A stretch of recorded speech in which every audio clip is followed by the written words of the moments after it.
Hello, my dear students of BSc first semester. So, welcome to physics classes by Sarabdeep Kaur Sidhu. So, today we are going to discuss two numerical problems that is based upon our previous article. One problem is based upon our previous article, that is upon group velocity, phase velocity. And second problem is based upon reflection coefficient of amplitude and transmission coefficient of amplitude. And these two numerical problems are very important. Always come in exams and also in competitive exams. So first of all, we do the first numerical problem. This one. First of all, we do this numerical problem because then we can rub this and board will be empty for another second numerical problem. So first of all, read the statement thoroughly. So what is the statement? Two strings. There are two strings of linear densities. Two strings of linear densities 0.5 and 2 grams. Okay? So we have the linear mass densities, that is 0.5 gram and 2 grams. 0.5 and 2 grams. So this is you can say row 1 and this is row 2. Okay? They are joined. Two strings are joined together and stretched with the force, and force is 50 Newton. Force is 50 Newton. What we have to calculate? Calculate the coefficient of reflection and transmission. Reflection and transmission coefficients that we have to calculate. So all of we know that the reflection coefficients, that is of amplitude, we have done this, that R reflection coefficient for amplitude, R is equal to Z1 minus Z2 upon Z1 plus Z2. Clear? So if I am taking any thing from this common, either Z1 or Z2. So I am taking common Z2, taking common, or Z1 taking common, anything. Z1 common 1 minus Z2 over Z1 common 1 plus Z2 over Z1. So this is our reflection. Z1 goes with Z1. So we have reflection coefficient R, that is equal to 1 minus Z2 over Z1 upon 1 plus Z2 over Z1. So this is our reflection coefficient. Now I rub this. Now transmission coefficient T. We know that 2Z1 over Z1 plus Z2. Clear? Taking Z1 common, what you get? 2Z1 upon Z1 common 1 plus Z2 over Z1. 1 plus Z2 over Z1. So Z1 goes with Z1. So we have 2 over 1 plus Z2 over Z1. So transmission coefficient 2Z1 over Z1 plus Z2. Taking Z1 common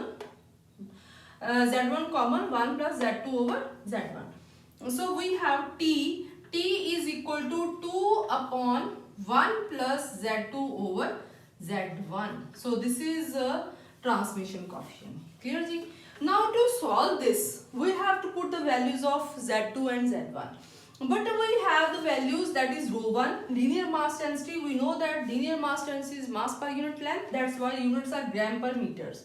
So rho 1, we have rho 1, that is equal to 0.5 gram per meter, and rho 2, that is equal to 2 gram per meter. Now there is a relationship between, we have done this relationship, there is a relation between linear mass density and impedance, characteristic impedance. So that is Z is equal to rho C. Clear? Z1 is equal to rho 1 C1 because we have two strings.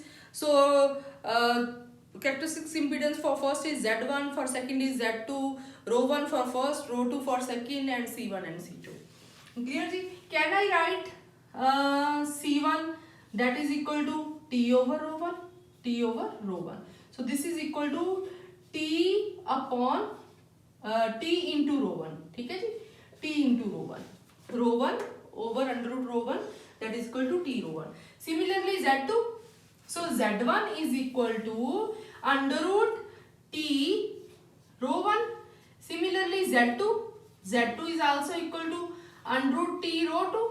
But we want Z2 over Z1. So Z2 over Z1, this implies Z2 over Z1, that is equal to rho 2 over rho 1, that is equal to rho 2 over rho 1 under root, and rho 2 is 2.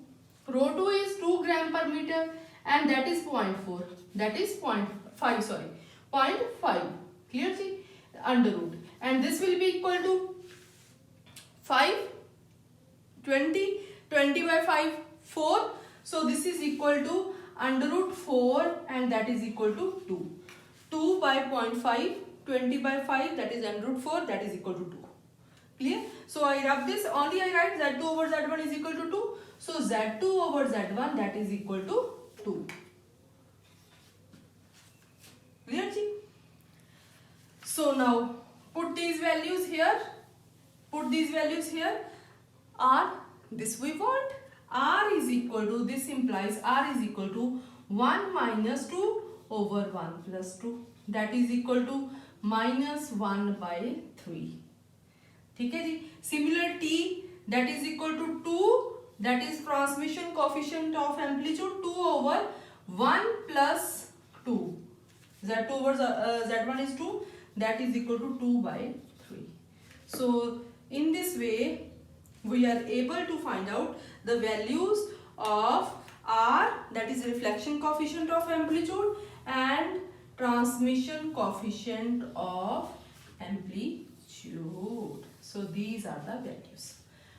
Clear? So this is our second numerical problem, that is very important. Always come with the change of these values. Clear? Now I rub this. Hope you have noted this numerical problem. Now the second numerical problem. Now we have a lot of space. Clear? Yes, this is based upon this. If two simple harmonic traveling plane waves, so two simple harmonic waves, that is y is equal to this and y2 is equal to this. Note down the statement. They are superimposed. So yesterday we have done the superposition of two waves and the resultant. Clear? They are superimposed. What we have to calculate? Calculate the velocity of resulting wave group. We have to find out the group velocity. So for this, what we will do, first y1 is equal to this. We know y is equal to a sine omega t minus kx. Clear? So when we compare this equation with these two equations, what you get? The a amplitude for both, that is 0.03. So a is equal to 0.03, that is same for the two waves. Now this is omega 1. Omega 1, that is equal to 7 radians per second, you can say. And this is omega 2. Omega 2 is 5. Clear? And k1, this is k, this is kx. K1 is 10 and k2 is 8. So these are the values. Very easy numerical. Okay? Sometimes always come in competitive exams. So from this you can find out the value delta omega, that is equal to 2, or that is equal to omega 1 minus omega 2. Similarly k1 minus k2, because k1 is more than k2, omega 1 is more than omega 2. You can write omega 1 minus omega 2 and k1 minus k2. K1 and minus k2, that is 2, that is you can write delta k. So group velocity, that is equal to delta omega by delta k, or omega 1 minus omega 2 over k1 minus k2, that is equal to 2 over 2, that is equal to 1. Okay? From here you can find out 7 minus 5, 2, 10 minus 8, 2, 2 by 2, that is 1. So Vg is 1 meter per second. Okay, so this is our second numerical problem. So thank you very much.